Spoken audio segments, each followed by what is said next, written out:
Joey, stand right here. Turn around. Put your feet shoulder width apart. I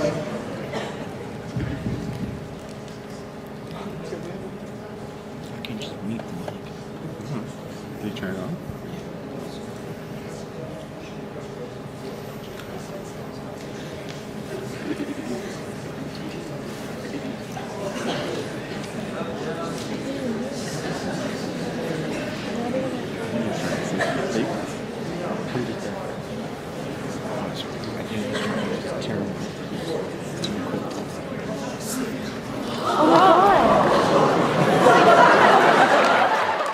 And this induction is, it's very quick and it's very impressive. It gets a good reaction from whoever you're using it with and showing it to. I use this, I don't use this in client work. I use it in stage shows. I use it in demonstrations. If I get invited in to a college or a high school or a community group to talk about hypnosis, and I use it occasionally in my show, just to kind of get the crowd into things and get things started in sort of a jazzy way.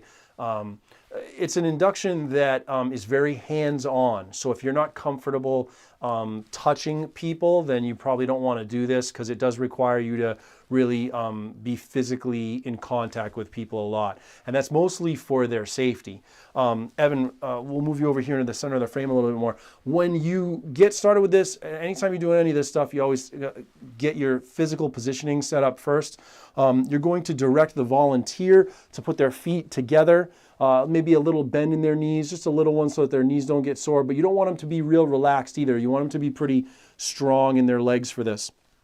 You're going to take a position behind them. I like to be on their right side because I'm right-handed, and I like to be able to get my right hand out here. But it absolutely, of course, will work if you're left-handed and you orient to the left side. That's fine. Either one is fine. But when you get your position behind them, you're really going to be right here. I mean, there's about an inch between Evan and I right now. There's about an inch between us. And I have my feet staggered so that I have 1 foot forward and 1 foot back. This gives me strength in my legs so that if in the course of this induction, Evan goes backward, which is what they tend to do when it works successfully, I have the strength and balance in my legs to catch his weight and use my legs as a sort of lever to absorb that energy. If you stand with your feet side by side, it will be much more likely for you to be knocked over and possibly hurt yourself, and your subject, your volunteer, would also not be supported, so they could fall down. So you want to have 1 foot forward, 1 foot back, hips running forward, but feet staggered, 1 forward, 1 back, so you a little bend in your knees so you've got strength, okay? Now, what you're going to do is, first of all, you're going to check, make sure that they're comfortable with the idea of being hypnotized. Then you're going to get them physically set up, feet together, strong in the legs. You're going to direct them to put their right hand up, since I'm oriented to the right here, with their palm down, the way Evan is. Now, the way we have this framed for this video, Evan's going to, when he actually does it, he's going to move his hand down and out of the frame, because the elbow should be naturally hanging in toward the body. They don't have to clench it in, but that's just where it wants to be, right? If you're going to lift your forearm up, your elbow is going to want to be here. So Evan's showing you by kicking his elbow out some that this is the way the forearm and hand will be. But when he does it, his elbow is going to be down here. Then you're going to direct their attention to the back of their hand. That's what they stare at.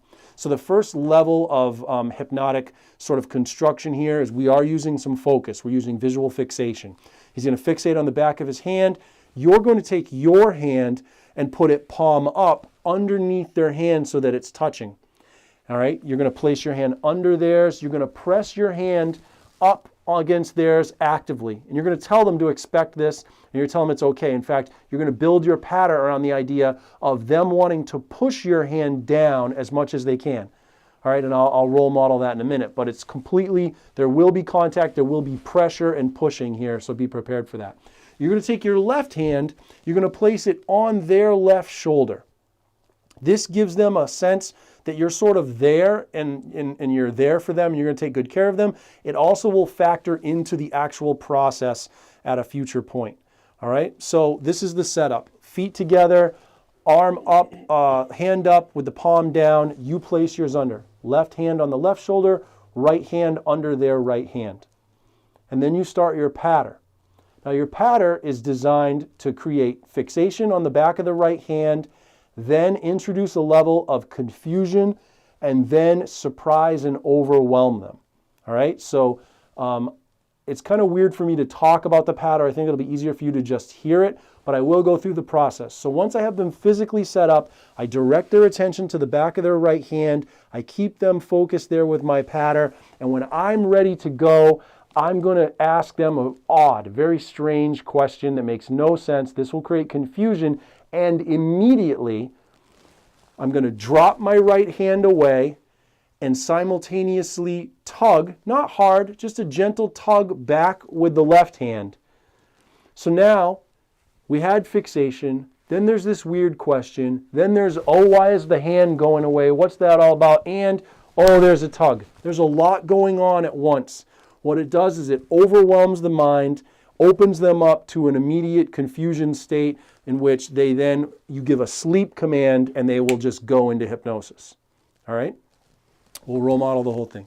All right, Evan, so are you okay with being hypnotized? Yeah. Yeah, all right, great. So what I want to do is I want to show you the fastest way that I know how to hypnotize someone. It's very quick, it's very efficient. What I'd like you to do is put your feet together, excellent. Now take your right hand and lift it up with your palm down, good. I'm going to put my hand under it and you just stare at the back of that hand, okay? And I'm right here with you, I'm going to take great care of you. I just want you to focus on the back of that right hand. As you stare at the back of that right hand, allow yourself to just focus on that, whatever point that you've chosen, could be a vein, could be a knuckle, could be a patch of hair or skin, whatever's good for you is good for me. And as you stare at that spot, just let yourself focus on the sound of my voice and think about a doorway in your mind that goes to a much deeper level of your mind, the level we call the subconscious. Speaking of doorways, what's the front door of your house colored? Sleep. And that's it, okay?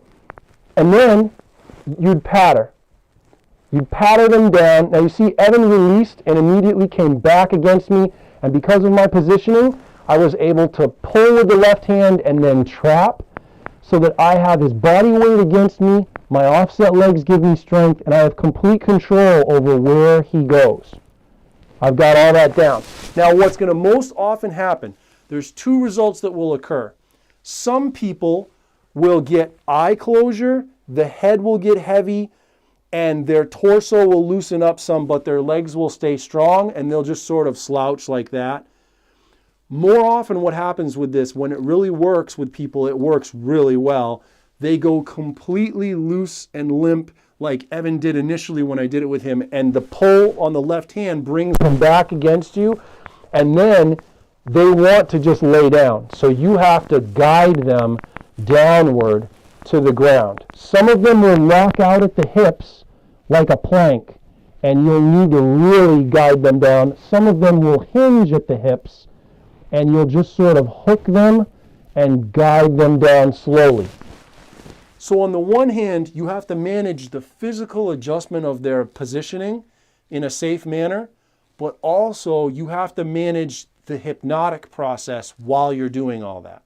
So you set up, you patter up, you create the shock and confusion, and then as soon as you've released the right hand, pulled with the left hand, and they go, you continue the patter as you're letting them downward, okay? And that patter basically plays on the idea of sinking, floating, releasing deeper. You're talking about those kinds of things. So you get what you get. My silly question is always, what's the front door of your house colored, or what's the color of the front door of your house? And they kind of, it's like way out there, right? And they're like, what? And then you go, you release and sleep, and they're all messed up. and then what you do is that's right. And now as you sink deeper, you can just let yourself go deeper and deeper into hypnosis, sinking, drifting deeper and deeper. And notice I've locked him right up. He's not going anywhere. If he starts to, people tend to be dominant. They might roll a little bit because one leg is stronger than the other. You can correct it. You know, you've got complete control over it. Now, it looks kind of weird because I'm talking through all of it, and I'm all over Evan forever through this. It happens really fast, right? It happens very fast. You're really only in contact with them for, maybe 15 to 20 seconds, and then they're down on the floor, and you release them down to the floor and let them go into a deeper state. But you're pattering the whole time, pattering, pattering, pattering.